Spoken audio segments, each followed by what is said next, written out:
Okay, we are now going to move on to our second topic in inferential statistics. So our first topic was estimation and confidence intervals.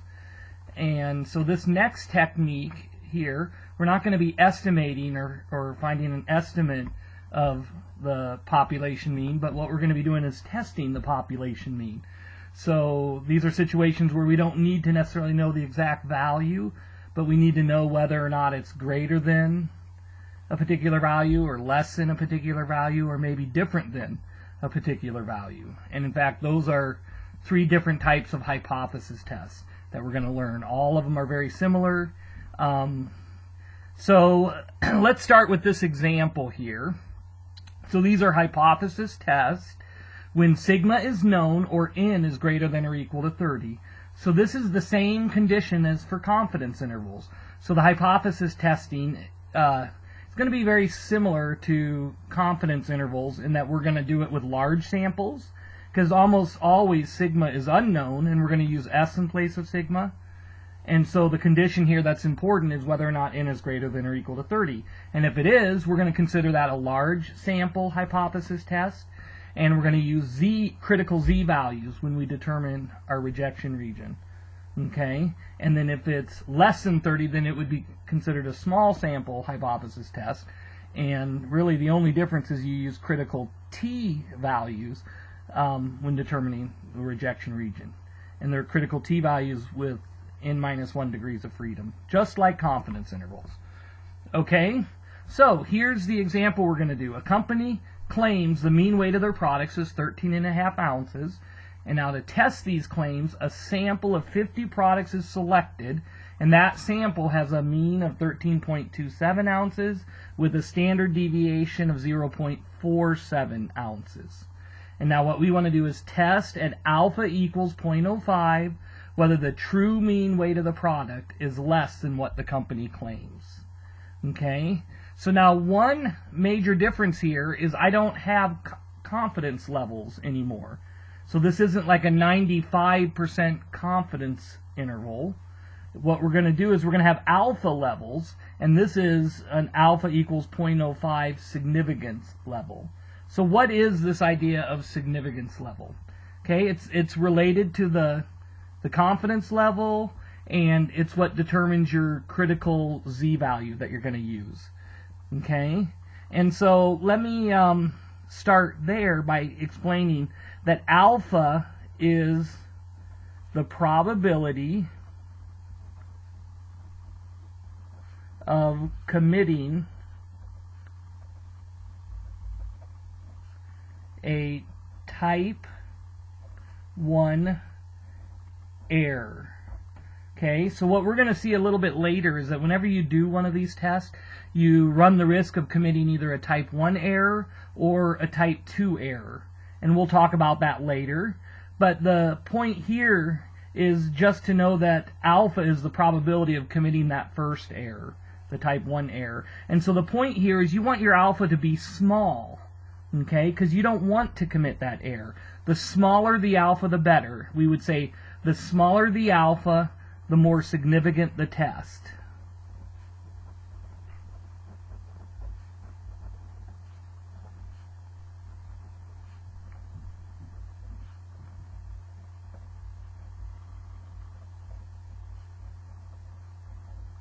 Okay, so just like confidence intervals, the higher the confidence, the better. The closer you were to 100%, the better. Here, the smaller the alpha, the better, right? The closer you are to 0, the closer the probability of committing that error is to 0, the better the test, the more significant the results of the test. Okay, and so in this case, our alpha level is 0.05. So that's the first thing that we need to look at here. And now let me show you how this is related to the t-table. Okay, so in this case we had confidence levels on top. These were the high percentages, and so you probably noticed that you had these alpha levels below that. You had one-tailed alpha and two-tailed alphas. And so what we're going to find out is that this test here is a one-tailed alpha. We'll see that in a second. So you would go to alpha 0.05, and then you go all the way to the bottom to get the critical t value. Okay? So if it's a one-tailed test, you go to your alpha level, you go to the bottom, and you get your critical t value, or your critical z value. Okay? And that's how you get your critical z value for this test. Okay? It's related to that alpha. So now let's actually talk about the test a little bit. First, I want to explain that there's going to be 5 steps. 5 steps to the test.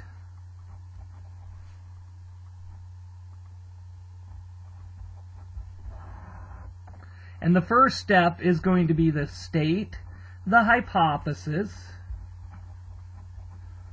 And what we'll see is that there's going to be a null hypothesis and an alternative hypothesis, and these are going to be competing claims, and there's going to be a specific way of stating that. So the second step here is determine the rejection region. And this is going to involve the alpha and the critical z value.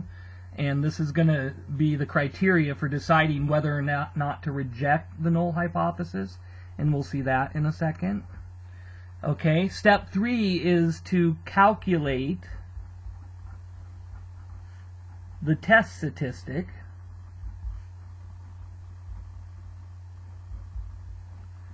And I'll give you a formula for that for a minute.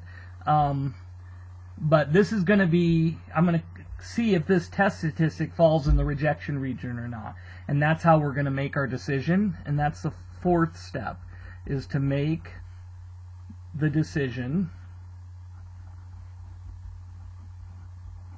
And there's only going to be 2 possible decisions. You're either going to reject H0 or you're going to fail to reject H0. And we'll look at that. And then finally, the last step is to interpret the results.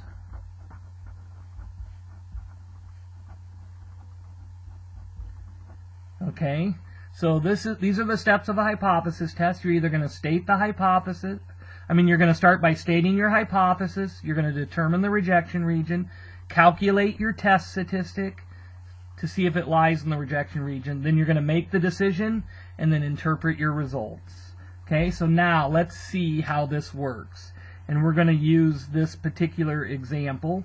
And let me just write out the information. So they're going to test here the weight of the product, and they pull out a sample, and the sample mean is 13.27. S was 0.47 ounces, and your sample size was 50 products. And what we want to do is the company claims that the actual weight, they claim that the weight is 13.5 ounces. So this claim here by the company, that is actually the hypothesized mean.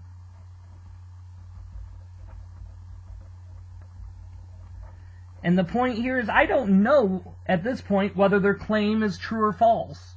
That's why this is the hypothesized mean. In fact, I want to test to see if maybe it is true or false. Okay? And in particular, what I want to test here is if maybe the true mean is less than this 13.5 ounces. So in other words, the company says their product weighs this much. Are they really, let's say their bags of chips, are they really filling up the bags of chips enough? Or is the true weight less than that? That's actually what I want to test. And so I'm picking this sample here. I'm going to use this information in this sample to test this. So in a sense, this is kind of a competing claim to this. And indeed, the sample mean is a little bit less than that. But the question is that small enough? Is that far enough below this to actually reject the company's claims and conclude that the true mean is actually less than, 13.5 ounces? So we first start by stating the hypothesis.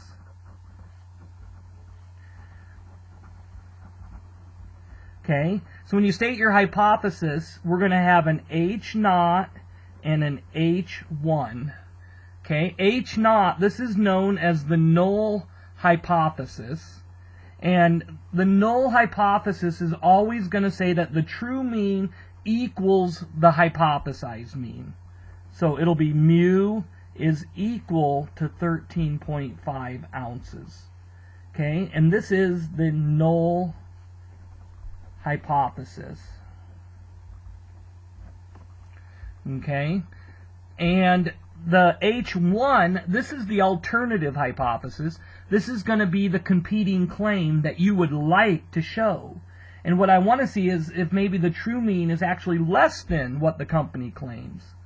Okay, and so this hypothesis is, the alternative hypothesis is that the true mean is actually less than 13.5 ounces. Okay, and this is the alternative hypothesis. Okay, so you got a null hypothesis and an alternative hypothesis. The null hypothesis will always say that the true mean is equal to the hypothesized mean. Okay, in this case, it's the hypothesized mean is the company claim. Okay, and the null will always say there is no difference. So null means like no or none. So the null hypothesis says there is no difference. It is equal to the company's claims. But then the alternative hypothesis is the competing claim. And in this case, we say, no, I think maybe the true mean is less than what the company claimed. Okay? And so the whole point of the test then is to see if this sample mean here provides enough evidence to reject the null hypothesis in favor of the alternative hypothesis. Okay? And that's the logic behind this test. Now, before we determine the rejection region, it's important that you realize that there's actually 3 possible types of test. Okay? You could do a test that you want to show less than, you could do a test where you want to show greater than, or you could do a test where you want to show that it's different than. So these are the 3 types of test when you perform a hypothesis test. In this case, the test that we're going to do is this first type of test, and it's when I want to show the true mean is less than the hypothesized mean. And we call that a left-tailed test. Okay? Now, if I were wanting to show that the true mean was greater than the hypothesized mean, that would be a right-tailed test. So just think, left-tailed test, this arrow's pointing to the left, it's on the left side of the normal curve in a minute. The right-tailed test, this arrow's pointing this way, and the rejection region is going to be on this side of the normal curve. And then this is not equal to or different than. This is where you're not necessarily wanting to show that it's less than or greater than, but just that it's different than what the company claims. And so this ends up being the two-tailed test. And so you're going to have rejection regions on both ends of the curve. So both of these are one-tailed test. Okay? So this first example I'm going to do is actually an example of a left-tailed test. And in the following 2 videos, I'm going to do an example of a right-tailed test and an example of a two-tailed test. And so that way you'll have an example of each one of the tests that you can go back and refer to. And they'll be on different videos. But this very first one is the left-tailed test. Okay? And we'll be using this information here. But now the second step is to determine the rejection region. So step 2 is determine the rejection region.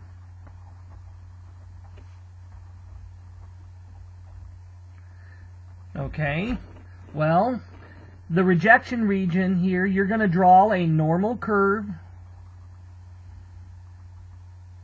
You're going to draw a normal curve with 0 in the center. So this is like the standard normal curve. And then depending on what type of test it is, in this case, since I want to show that it's less than, this is a left-tailed test. What I'm going to do is I'm going to shade just the left tail, just a little bit on the end of the tail. Okay? And this shaded portion is going to be the rejection region. And then what I need to know is I need to know what the critical Z value is here. And that's where you use the test, like or where you use the table here, like I was showing before. This here is a one-tailed alpha. So I go to one-tailed, 0.05, all the way down to the critical Z value, and I get 1.645. So this is 1.645. Now whenever it's a left-tailed test, you have to put a negative sign there because it's on the left side of 0. Okay? So now, in a minute, what we're going to do is we're going to learn how to calculate the test statistic. And if that test statistic is less than negative 1.645, we're going to reject H0. Okay, so this is the rejection region. Okay, but if that test statistic is greater than this, if it's on this side, then you're going to fail to reject H0. So you're either going to reject H0 or you're going to fail to reject H0, depending on where the test statistic lies. Okay, and that's how you set up the rejection region here for a left-tailed test. And the other two tests are similar to that, and you can check out the next two videos for those. Okay, so the third step now is where you calculate the test statistic.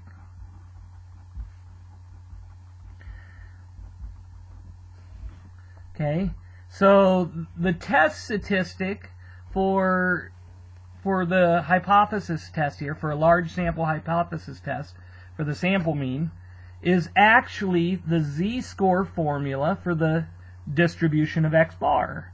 Okay, it's going to be x bar minus the mean divided by the standard deviation over the square root of n. Okay, and this is going to be your sample mean here, and this here is the hypothesized mean. So mu here, you don't know what the true mean is, so the mu here in this formula is the hypothesized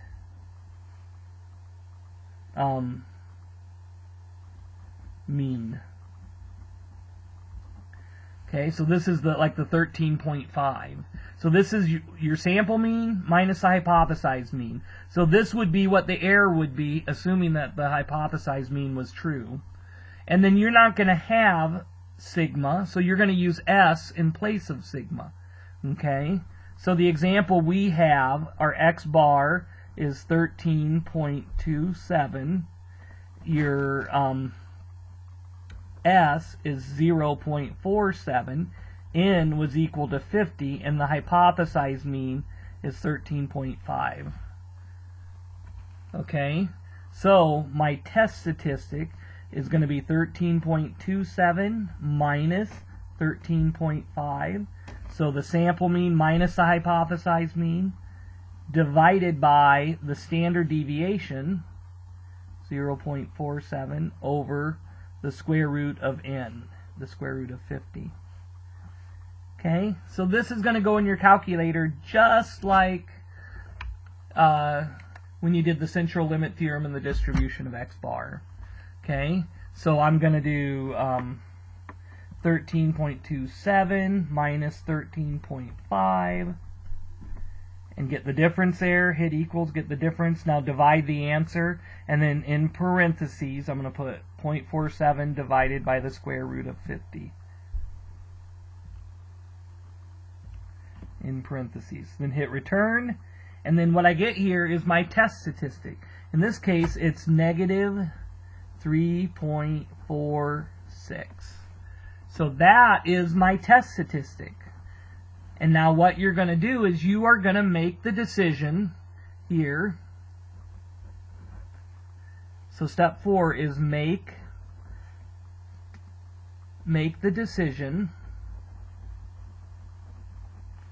and it's going to depend upon where this test statistic lies. So this actually is less than this. It would actually be over here a little bit. So this is actually definitely in the rejection region, and it's quite a ways out into the rejection region. So we are definitely going to reject H naught. So I'm going to say reject H naught. Okay? If it were on the other side, you would say fail to reject H naught. Those are the two decisions. Okay? And then finally, step 5 here is you're going to you're going to interpret the results. Okay, so if someone says, well, what did you find out? Did the company fill up their bags enough? And you just told them, well, reject H naught. They're going to be like, huh? That doesn't help me, right? They want to know whether or not the company is meeting their claims or not. Okay, so whenever you reject H naught, you're going to always start your interpretation this way. You're going to say there is enough evidence to conclude. And what is there enough evidence to conclude? There's enough evidence to conclude the alternative hypothesis. Okay, so here's your null hypothesis. This is kind of assuming the claim is being met. It's equal to 13.5, but the competing claim you would like to show is that it's actually less than 13.5. And the whole point of the test is to see if you have enough evidence to reject H naught in order to show what you want to show. Okay? And in this case we do. We're going to reject H naught. And so that means there's enough evidence to conclude the alternative. And the alternative, just in this case, is saying that the true mean is less than 13.5 ounces. So I would say there is enough evidence to conclude the true mean is less than 13.5 ounces. And so now, if the person asks me, well, is the company meeting their claims? They say it's 13.5 ounces. Are they meeting their claims? And I said, there is enough evidence to conclude that the true mean is less than 13.5 ounces. Then they know that the test results are saying that there was not enough evidence to conclude that they were not meeting their claims. Okay, so there's enough evidence to conclude the true mean is less than 13.5 ounces. Okay, to make this, I like this setup here, because to make this just easy, interpreting the results easy here, is whenever you reject H naught, you just start out by saying there is enough evidence to conclude, and then that the true mean is whatever the alternative hypothesis says. There is enough evidence to conclude the alternative hypothesis. And the really nice thing is, if you fail to reject H naught, then the interpretation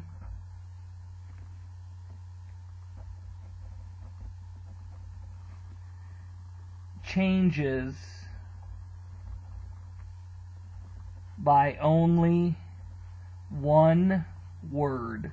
So either way, it's pretty much the same, except if you fail to reject H naught, then what you would say is there is not enough evidence to conclude the true mean is less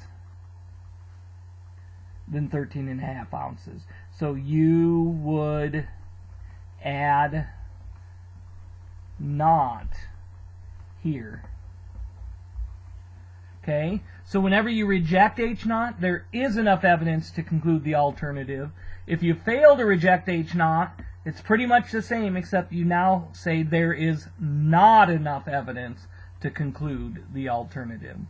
And that makes it pretty easy to interpret the results. So please use this form here Either there is enough evidence to conclude the alternative, or there is not enough evidence to conclude the alternative.